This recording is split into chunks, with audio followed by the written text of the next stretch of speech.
నమస్కారం అందరికీ. హరీష్ అన్న ఈ గజ్వేల్లో మున్సిపల్ ప్రచారానికి పోతున్నట్టుండు. అయితే చెప్పులతోటి దాడి చేయడం జరిగింది. ఇంకా ప్రచారానికి పోనట్టుండు హరీష్ అన్న.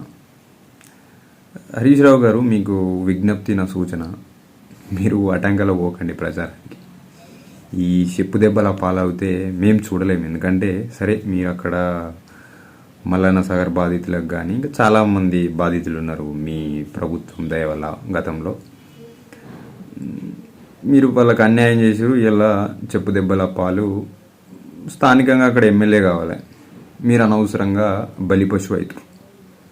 మీ మామగారైన గతంలో ముఖ్యమంత్రి, మాజీ ముఖ్యమంత్రి వర్యులు పెద్దలు కేసీఆర్ గారిని వెళ్ళమని చెప్పండి, అక్కడ ప్రచారం చేయమని చెప్పండి.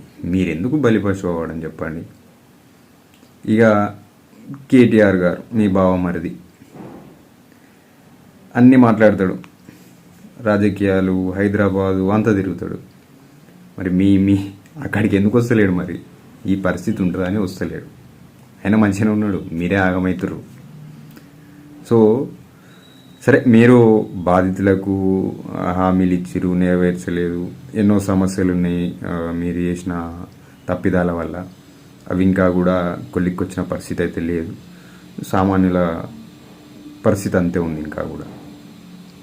సో ఇప్పటి ప్రభుత్వం అన్న ఏమన్నా చేయాలనేది కూడా నా ఆలోచన.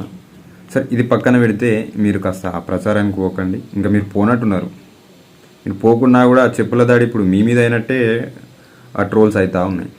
అయినట్టే ఒక రకంగా మీ మీదే నా చెప్పుల దాడి అయినట్టు. సో మీరు అక్కడికి ప్రచారం పోకపోవడం ఉత్తమం. కేసీఆర్ గారిని పంపించండి. స్థానికంగా ఎమ్మెల్యే గారు ఉన్నారు, ఆ ఎమ్మెల్యే గారు మా గజ్వేల్ సమస్యలపైన కనీసం ఇప్పుడు పోరాటం చేయమని చెప్పండి.